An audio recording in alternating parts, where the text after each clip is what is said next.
Guys, welcome back. Now, as you've probably seen, I have hit 1,500 subscribers. Unbelievable, 1,500. It's the midway milestone to the next big 1,000. But as promised, a bit of a UK exclusive, the GrainFather. Big thanks to Richard from lovebrewing.co.uk. The other day he sent me an email and he said, Tom, I've got a new bit of kit in. It's fresh in from New Zealand, the reps just dropped it off. Can you meet me the following day so you can tell me what you think to it? And when he told me it was the GrainFather, I was there like a shot. He said, could you brew with it, let me know as well how you get on with it, which is what we're going to do now. And of course I told him I'd be making a video, I'd be putting it out to my subscribers and letting them have a good look at it. I'm going to be doing some up and closey with it and running through a few of the specs, a few of what it has to offer. But this machine is, I don't think it's been brought out to rival the Brewmeister, and we'll see if it's up to scratch. Now, I've never used it before. I've had it running but not brewed on it, so what you are about to see is a complete novice using it. So if it's easy, it's easy. If it's not, I will tell you. If there's any problems, I'll tell you. As it stands, this machine was unveiled at Beervana in New Zealand not 4 months ago, and now I have one here, so I'm quite privileged. I feel quite privileged to have it here, and this is the only model in the UK at the minute. They go on sale the end of November into December of this year, so they're already on sale in New Zealand, Australia, UK and the rest of Europe. They'll go on sale the end of November, December time, and US is into January. If you go onto the website lovebrewing.co.uk, you can pre-order your GrainFather. Okay, so let's get to the up and closey and see what this bad boy's got to offer. Let's do the up and closey while we actually use it, and then you can see all the parts being used as they're meant to be used. So let's start. We're going to be doing a GrainFather pale. Now I'm hoping this is going to be quite a hoppy pale ale, but I'm not really concentrating on the recipe today, just the use of the machine. So let's crack on. Right, so the first thing we're going to do is get the old beersmith up on the phone, and we need to mash in with 19 litres.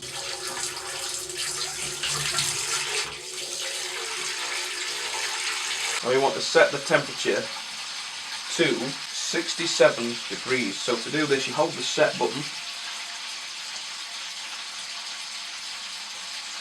There we go. And then you move it up or down to whatever temperature you want. So we want 67. Then you hold it again. It's set, the work light's on, and we want to heat. So we want it on. Right, so I'm going to pause it there a minute and just explain, because I made a bit of a mistake here. Now, I was very quick at rectifying it. I realised what I'd done and we were well on his way for the rest of the day. But just in case I didn't explain properly what had happened, here we go. So on the control panel on the right hand side, you've got a switch for the elements. So it's either boil or mash. Anything pre-boil, you want to have it on mash. When the switch is on the mash setting, it's listening to the STC. So it's turning on and off the element depending on what temperature you set it at. When you're ready for the boil, obviously you don't want it to listen to the STC, you just want it to get up to boiling. You flick it to the boil. So anything pre-boil, you flick it on to mash, and if you're wanting the 2 kilowatt element, the higher element, at the bottom on the base there is a switch, normal and mash. Normal is the bigger element, the 2 kilowatt element, and if you want it to maintain a temperature for your mash, you flick the bottom switch to mash. Okay, let's carry on with the rest of the video. And switch the bottom to normal, and away we go. So we've got the mash water in, the element is on, I can hear it, and we've set the temperature to the desired 67 degrees. So what we're going to do is we're going to drop in the mash tun. Now this has got the telescopic overflow pipe, so depending on how much grain you're using for your mash, you can adjust this, and I'll show you why in a minute. So we'll drop this in,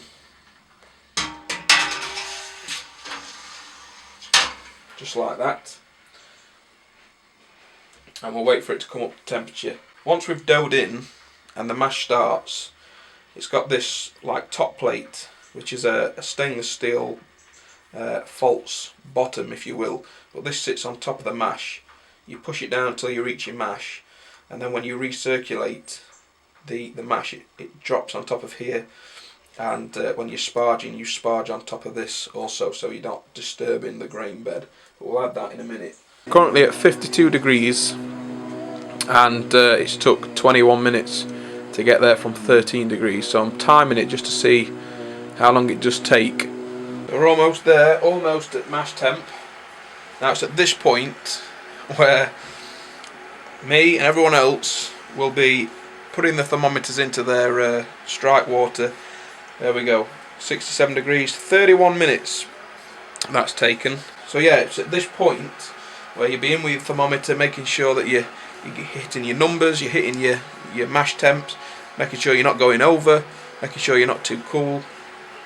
This does it all, it takes it all out of the equation.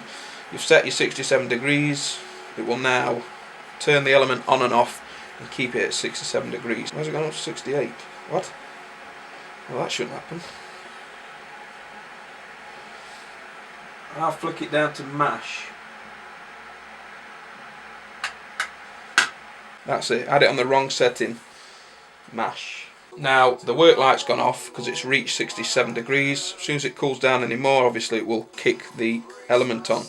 Just have to make sure that this switch here is on mash and not boil, otherwise it bypasses the what you've set and just brings it up to the boil. So this tube here is your overflow tube, and this is telescopic, so you can push it up and down depending on your recipe, how much grain you've got in there. So what you do is you pull it out to maximum height, or as far as it'll go, dough in, and then you push that down so it's just above your mash bed, and then you put in the top plate. So let's dough in. And what comes with it is a cap that goes over this tube, so that when you're doughing in, no grain goes down the overflow tube, because the overflow tube goes straight down into the boil pot. You don't want any grain in there. It must have been left at the shop, so I haven't got it with me, so I'm just using a cap off of a airlock, just so I don't knock anything in, and just slowly dough in.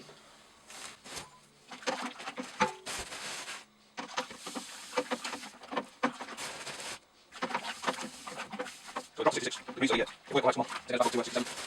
Here now, we're away. We're still on, live element, so we can't do variation when we go in degree. Once we go in, we'll switch to 4 element and maintain the temperature won't drop at all.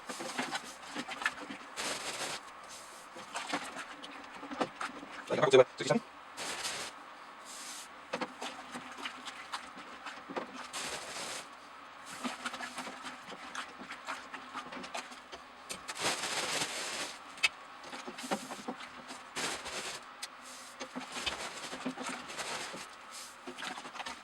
Now that's 68, so you get a degree, under a degree over using the bigger element. In fact, that's doing quite well, so I'm going to switch this now to mash. So I've switched it to mash already, because we're going a couple of degrees too higher than what we want. So let's switch it out to the smaller element now, so we can maintain a better temperature.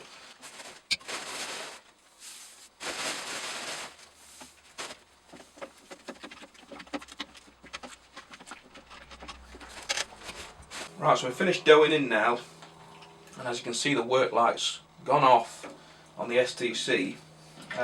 Using the bigger element, the one that you use for the boil, you do get a degree hotter and a degree colder when you're mashing in, so it will drop to 66 degrees before it kicks up, and then it will go up to like 68 degrees, 69 degrees before it kicks off again. So what I've done is I've just switched it to the smaller element now, and that should maintain a more constant temperature. It should maintain around 67 degrees where we want it. So we've mashed in, so let's get rid of that. Let's get rid of the cover so nothing's gone down into the boil pot.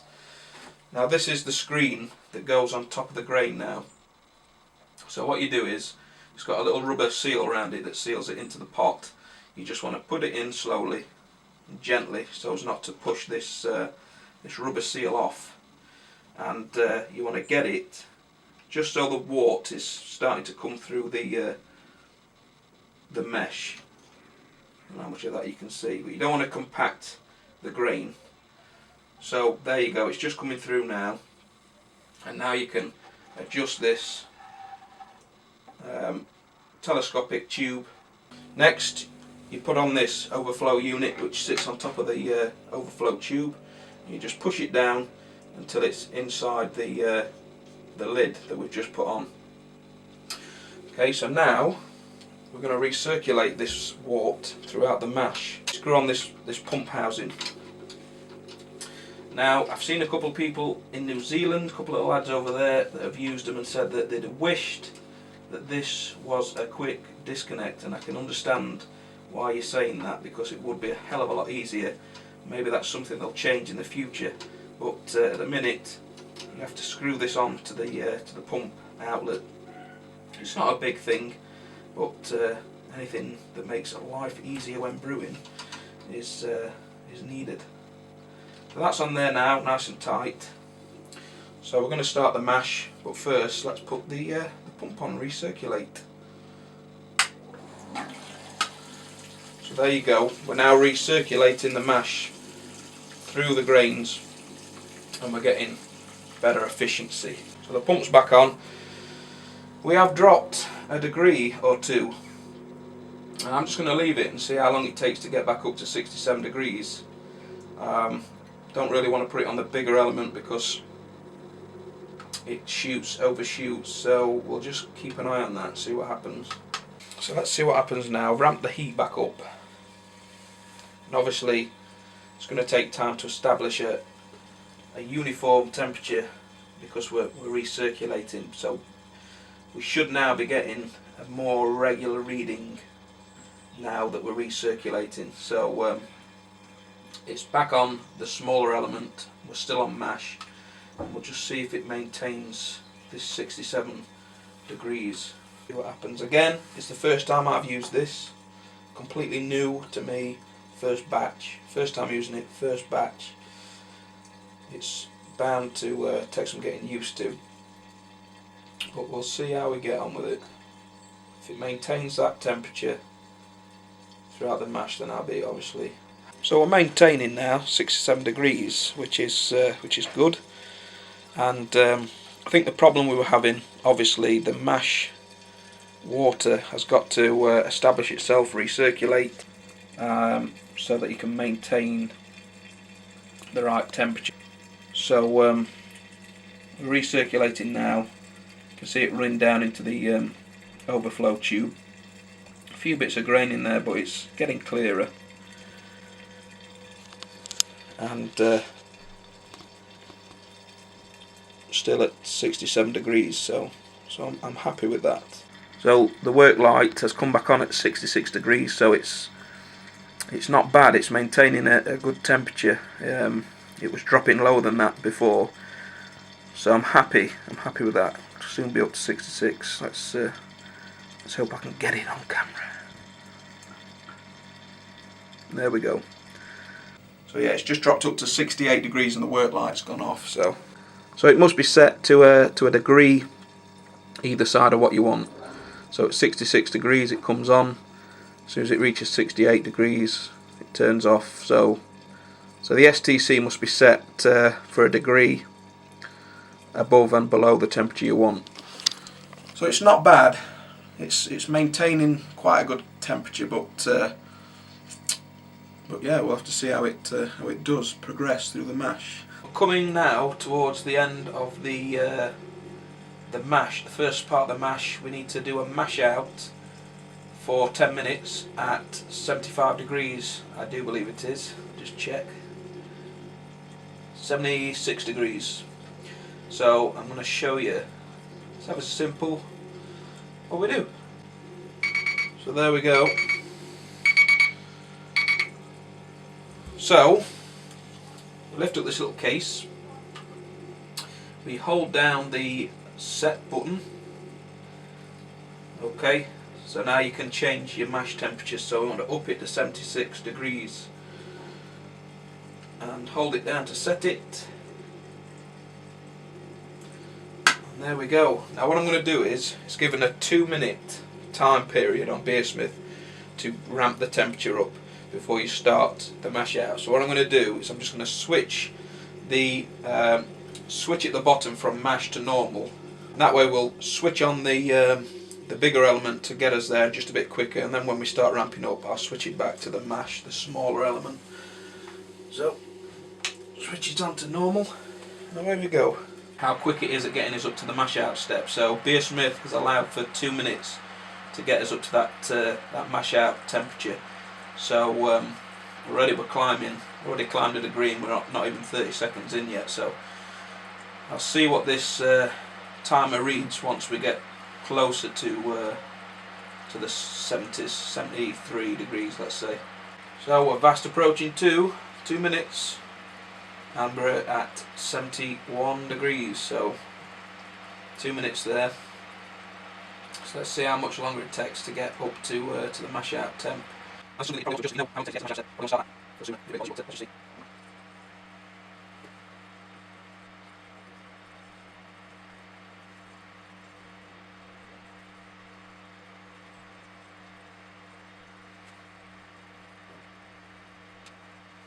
.73 degrees, and 3 minutes and almost 30 seconds in now. 4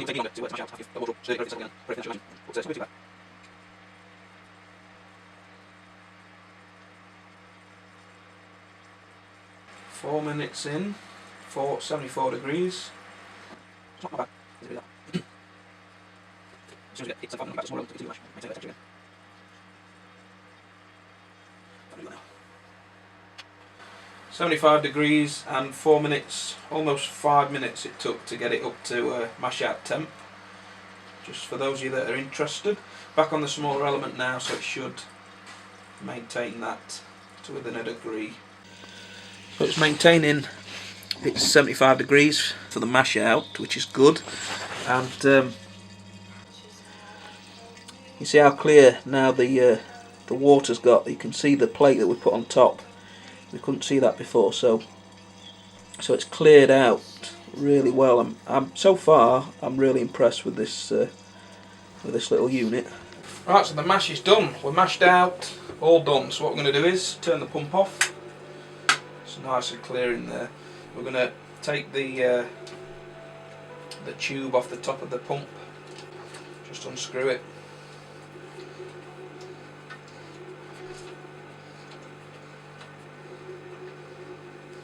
There we go. Put that in as pot. Look at that, look how clear that is. Now it comes with a handle, and the handle goes in these little holes in the inner tub, and you're going to want to slowly lift this out so as not to disturb the grain bed too much. It starts to run into the bottom there. And then once you've got it up, you twist it, and it sits on the lugs there, and that's it, ready to sparge once it's drained off a bit. Right, so we've got her out, and the sparge water is ready. So now we just start sparging gently onto the plate, which was above the grain bed and still is.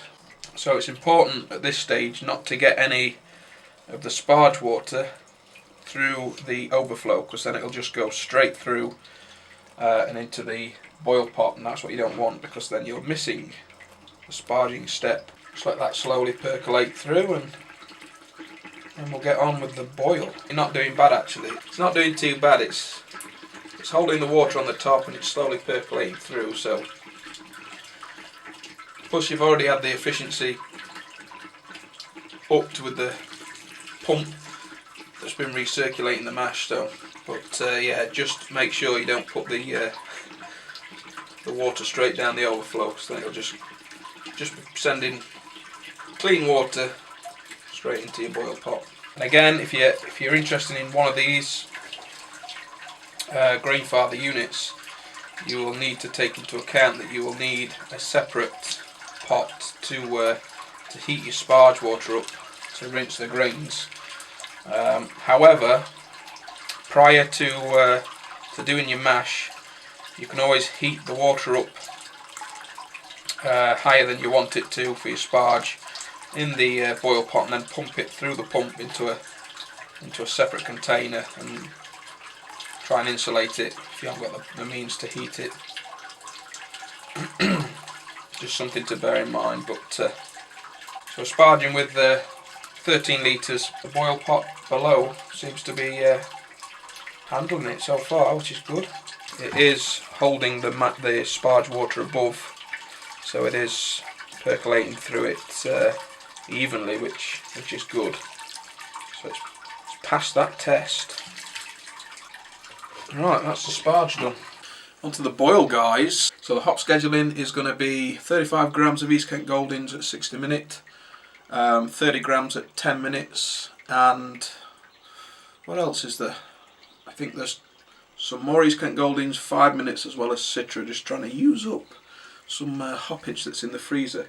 But before we get on to the boil, just while it's rinsing through the grains, the last little bit, just show you a bit of a close-up at how the pot sits on top of the boiler.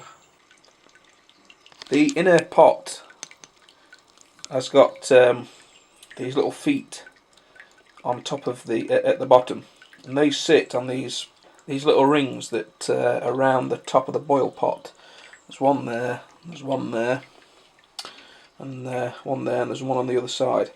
So as you bring it up, you twist it so the feet come in between these lugs, and then you twist the top and it sits on, so it's nice and secure, not going anywhere. Right, so now it's done percolating through the grains. Get on with the boil. So we need to remove this pot, put your handle back in, get a bucket or your sink or wherever you are to put this in, so that the last little bits don't make a mess.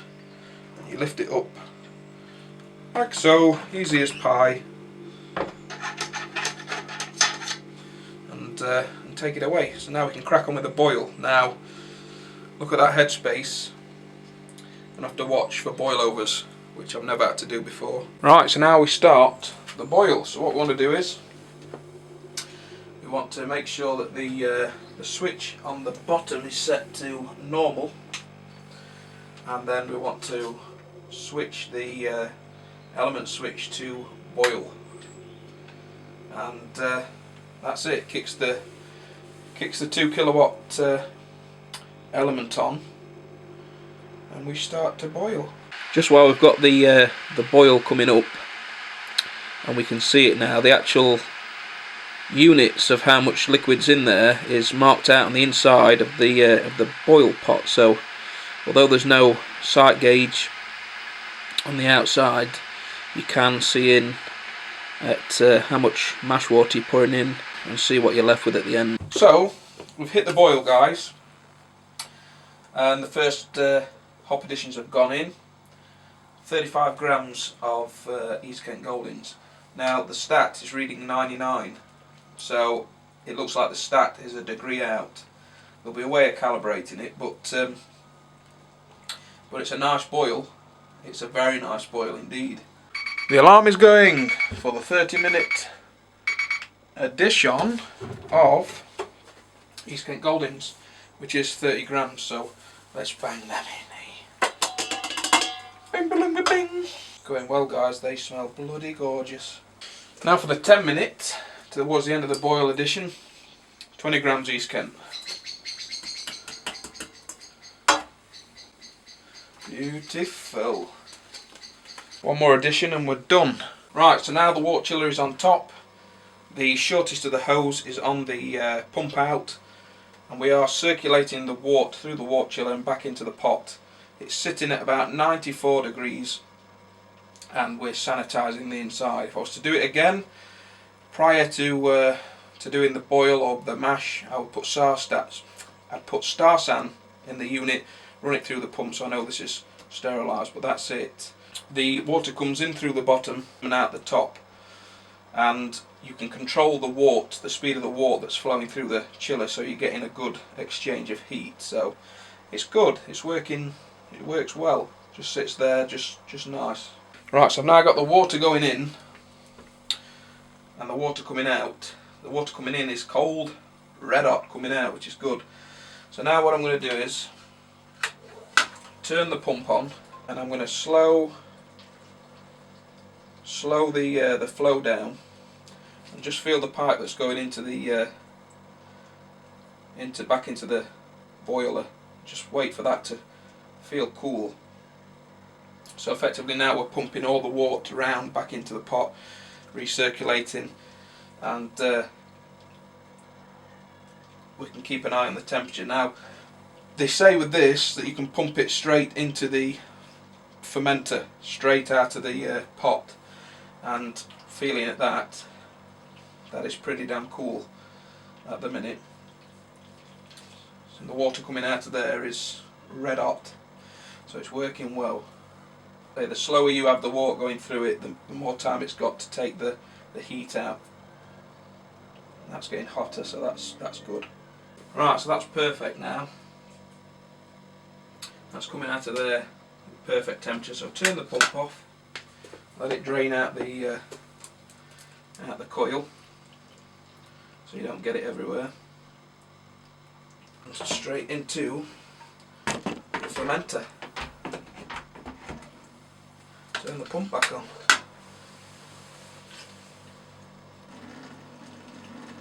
And that's it. Working an absolute treat.